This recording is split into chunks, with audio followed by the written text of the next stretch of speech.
Mhm. Nah, jadi orang Islam tuh nggak belajar dari sejarah. Saya mengatakan bahwa kehancuran peradaban Islam itu karena konflik terus-menerus. Kenapa Indonesia yang sekitar 87 atau 88% penduduknya Muslim, tapi kok negaranya tidak berdasarkan Islam?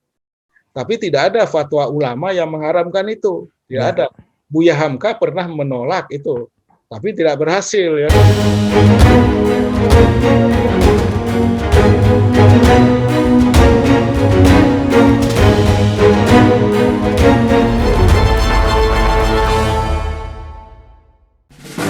Tokoh Dewan kali ini adalah Profesor Azyumardi Azra. Dia dikenal sebagai cendekiawan muslim terkemuka yang terus mengkampanyekan peradaban Islam yang terbuka, inklusif, demokratis, dan berkemajuan. Mantan Rektor Universitas Islam Negeri Syarif Hidayatullah ini adalah satu-satunya orang Indonesia yang memperoleh penghargaan tertinggi dari Kerajaan Inggris, yaitu Commander of the Most Excellent Order of the British Empire. Dia juga memperoleh gelar kehormatan di Order of the Rising Sun dari pemerintah Jepang. Prof, saya agak kembali sedikit ke penjelasan sebelumnya nih soal Timur Tengah. Prof Azu belajar soal komparasi sejarah dan belajar tentang Timur Tengah. Saya curious saja nih dan saya rasa saya mewakili banyak orang yang khawatir dengan Islam ini.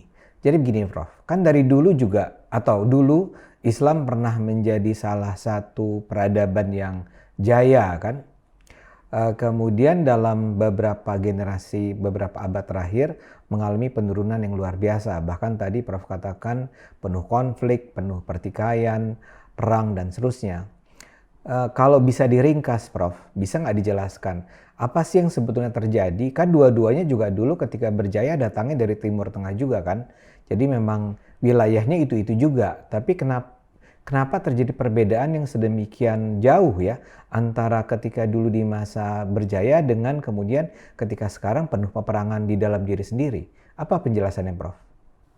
Ya, saya kira penjelasannya terutama lebih terkait dengan dengan sosiokultural ya. Jadi wilayah realitas budaya dan kulturnya itu, realitas budaya dan sosialnya itu tidak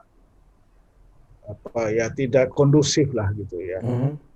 Memang kan kalau Islam itu jelas kalau dilihat secara normatif kan Islam mengajarkan perdamaian, bahkan menjadi rahmat bagi alam semesta. Nama Islam itu sendiri juga artinya damai ya. Tapi dalam banyak perjalanan sejarah itu memang konflik itu sangat laten di kalangan kaum muslimin itu. Bayangkan saja itu ketika Rasulullah meninggal itu sudah terjadi konflik di antara mereka yang mengiringi yang hijrah ya bersama Nabi dari Makkah ke Madinah dengan mereka yang menerima di Madinah kaum Ansor ya. Jadi mereka rebutan Rasulullah meninggal siapa yang menjadi pemimpin, menjadi Amirul Mukminin.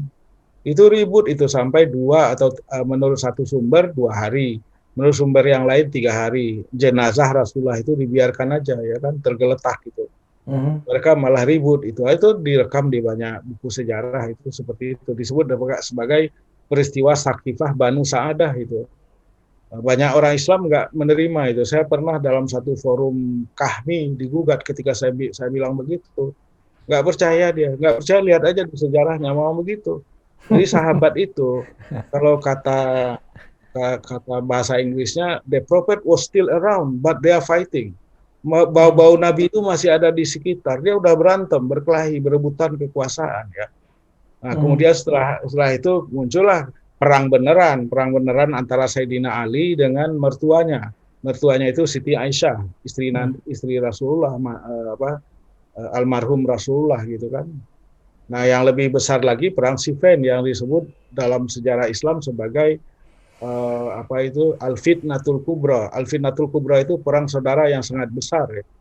Di antara yang kemudian menghasilkan 3 kelompok besar. 3 kelompok. Yang kelompok yang pertama itu menghasilkan kaum Khawarij. Kaum Khawarij itu ya sampai sekarang melakukan takfiri, mengkafirkan orang Islam, kemudian melakukan hijrah dan kemudian melakukan pembunuhan terhadap orang-orang Islam sendiri. Ya. Itu dia Khawarij atau sekarang disebut Neo Khawarij. Yang kedua, melahirkan kelompok yang kita kenal sebagai Ahlus Sunnah wal Jamaah, yaitu Sunni. Nah, Sunni itu 90% dari jumlah umat Islam seluruh dunia sekarang ini, termasuk kita-kita. Dan yang ketiga adalah Syiah. Syiah itu pendukung Ali, ya kan, yang sampai sekarang juga kuat di sekitar 10% adanya di Iran sama di Irak gitu. Jadi itu suasananya konflik terus-menerus, ya kan. Memang pernah mencapai kejayaan pada waktu zaman di Baghdad, tapi juga di Andalusia, di Spanyol, ya kan, sampai 500 tahun itu di Spanyol. Tapi kemudian ambruk. Kenapa ambruk? Karena berantem. Mereka itu berkelahi satu sama lain, sehingga dengan mudah ditaklukkan kembali, atau orang-orang Eropa melakukan apa yang disebut sebagai reconquista. Reconquista, penaklukan kembali, mengusir orang-orang Islam dan Yahudi keluar dari Spanyol. Kalau mereka nggak mau pindah agama, ya kan? Kalau mereka nggak mau pindah agama ke Katolik pada waktu itu, karena yang dominan mayoritas di Spanyol itu Katolik, mereka ya diminta masuk Katolik. Kalau nggak diusir atau disembelih, gitulah. Itu yang disebut dengan inkuisisi, kan? Nah, jadi orang Islam tuh nggak belajar dari sejarah. Saya mengatakan bahwa kehancuran peradaban Islam itu karena konflik terus-menerus, ya. Terus-menerus, karena permainan yang dimainkan itu adalah zero sum game.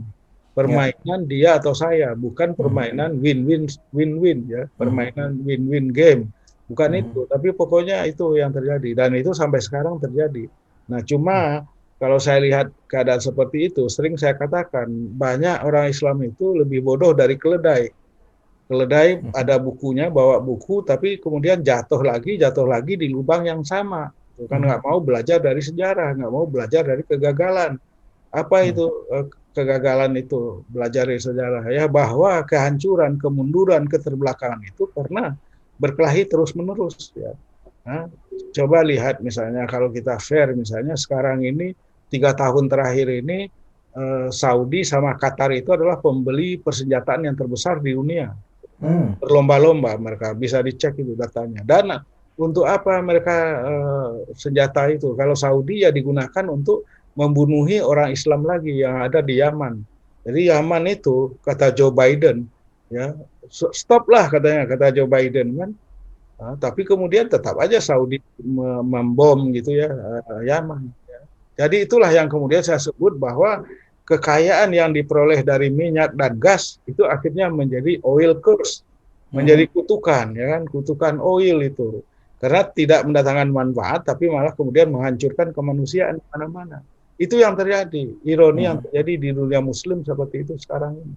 Ya, ketergantungannya pada Amerika ya sangat tinggi. Di Saudi itu ada beberapa pangkalan militer Amerika, ya kan, di Kuwait juga seperti itu. Ketergantungannya sangat tinggi. Nah, lagi-lagi kita bersyukur di Indonesia ini tidak satupun ada pangkalan militer apapun di Indonesia, tidak ada. Baik Amerika atau China atau Rusia, kan nggak ada di negeri kita ini. Dan ini yang harus kita jaga, ya kan. Perlu kita jaga, dan oleh karena itu kalau orang Islam ada perbedaan-perbedaan, selesaikan secara damai, jangan main kekerasan. Jadi kelompok-kelompok yang main hakim sendiri itu harus hukum harus ditegakkan.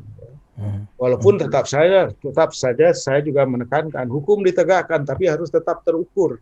Jangan sampai melanggar HAM misalnya, jangan berlebih-lebihan misalnya. Karena kemudian kalau berlebih-lebihan itu kontraproduktif, akan menimbulkan perlawanan. Gitu. Prof. Azyu, saya mau tanya, ya.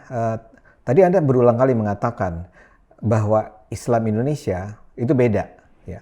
Penjelasan tentang mengapa berbedanya, apakah sosiokultural saja atau ada sesuatu, ya? Kondisi apa yang menyebabkan kita berbeda dari orang-orang Timur Tengah atau Muslim Timur Tengah itu? Yang pertama, Islam sampai ke Indonesia itu bertemu dengan budaya-budaya yang akomodatif.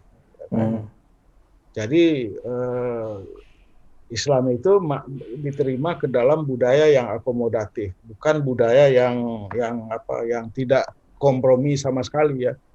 Dan kemudian Islam mengalami proses akomodasi, dan Islam juga oleh para penyiarnya. Para penyiarnya itu kan kebanyakan kalau menurut saya kan guru sufi, tasawuf. Nah, tasawuf ini seperti Wali Songo, itu adalah orang-orang yang mengajarkan Islam yang inklusif. Islam yang inklusif, bukan Islam yang eksklusif, ya kan? Bukan Islam eksklusif itu yang eksklusif itu misalnya mengkafir-kafirkan orang misalnya, bukan. Ini Islam yang merangkul, ya kan? Islam yang merangkul, yang inklusif itu yang disebarkan. Nah, dengan begitu maka kemudian Islam itu menjadi embedded. Saya menyebutnya Islam embedded kalau di Indonesia itu. Embedded dalam sistem sosial budaya kita. Dan sehingga kemudian wajah Islam itu juga menjadi wajah Islam yang akomodatif gitu kan. Sampai yang akomodatif dalam perjalanannya sejak dari abad 13 sampai misalnya masa kemerdekaan. Islam yang bisa hidup rukun damai dengan sesama muslim dan kemudian juga dengan yang non muslim. Oleh karena itu di Indonesia tidak pernah ada dalam perjalanannya sejak abad 13 ketika Islam menyebar, ya kan, tidak pernah ada peperangan di antara sesama muslim, suku-suku yang berbeda tapi sama muslim, nggak ada. Tidak pernah ada perang misalnya antara orang Aceh dengan orang Melayu misalnya, atau dengan orang Minang, ya nggak ada. Memang ada penaklukan wilayah misalnya ada, tapi ya penaklukan wilayah saja itu biasalah kesultanan. Tetapi misalnya perang yang lama seperti yang kita saksikan di Eropa itu tidak pernah terjadi di Indonesia.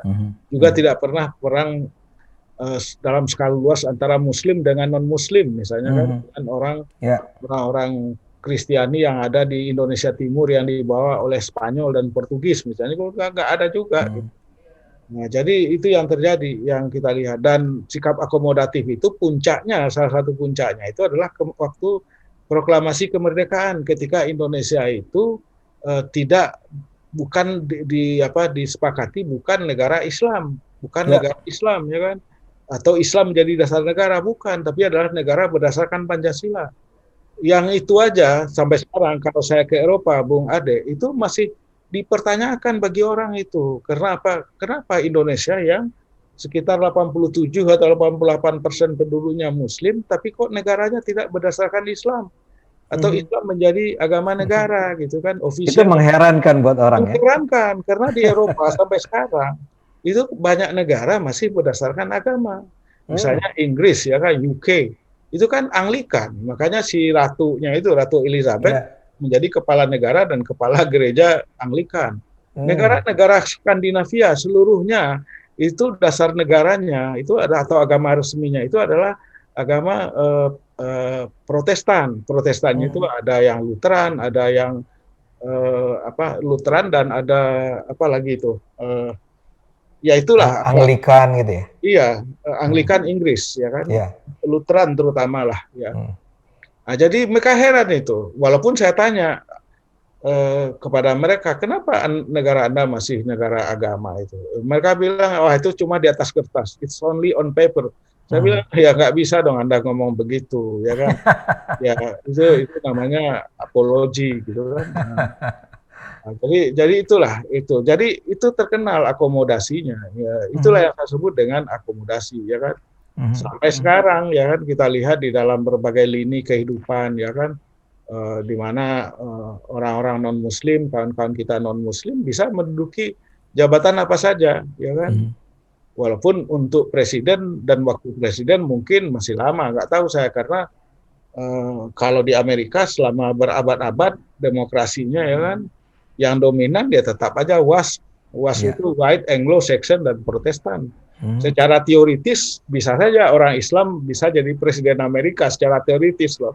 Nah, tapi nggak mungkin, ya kan? It's unlikely, nggak mungkin, ya susah itu. Sama lah dengan Indonesia, karena memang faktor demografi seperti itu. Tapi pada dasarnya ya tidak ada pembatasan seperti itu. Nah inilah yang sekira. Jadi pertemuan antara Islam itu dan kemudian Islam yang dikembangkan oleh para ulama itu sejak abad 17, ya, Islam yang sudah terakomodasi dalam budaya itu, yang sudah embedded itu, kemudian mengembangkan Islam wasatiyah itu, Islam jalan tengah, terutama abad 17, dengan mengembangkan misalnya 3 aspek.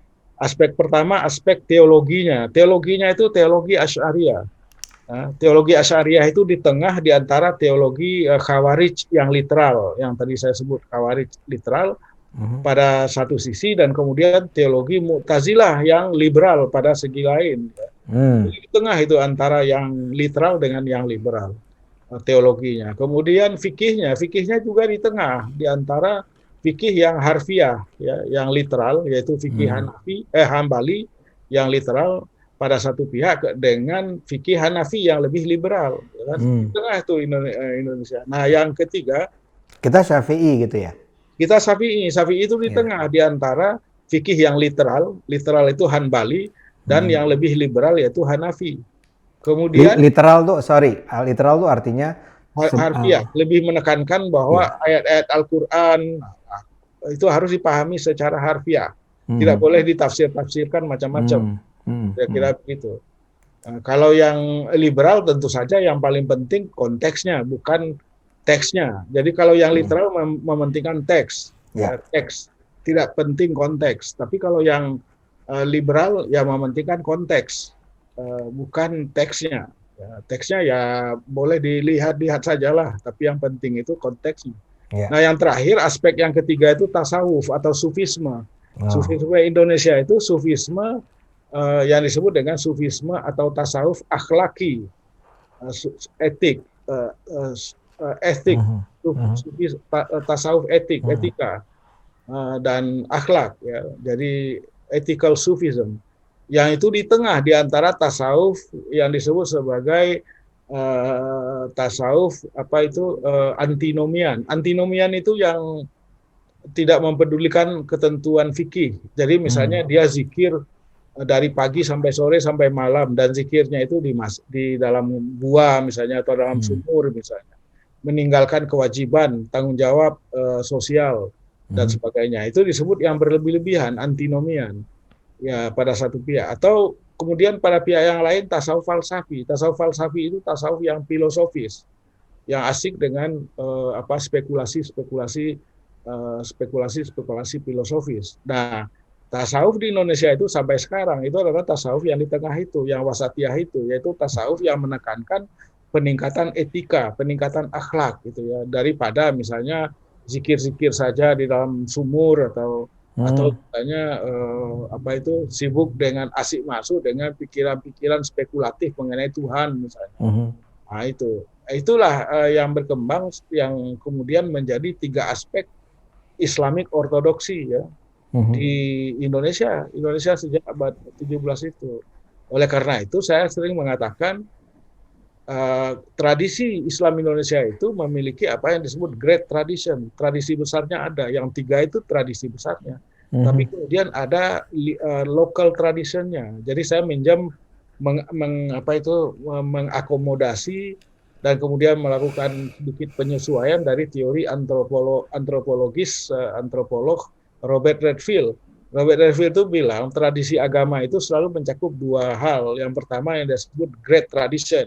Jadi kalau great tradition itu adanya, ya, misalnya kalau Islam itu adanya di Mekah dan di Madinah atau di Kairo. Kemudian little tradition. Jadi kita Indonesia ini little tradisi. Jadi tradisi kita ini tradisi kecil.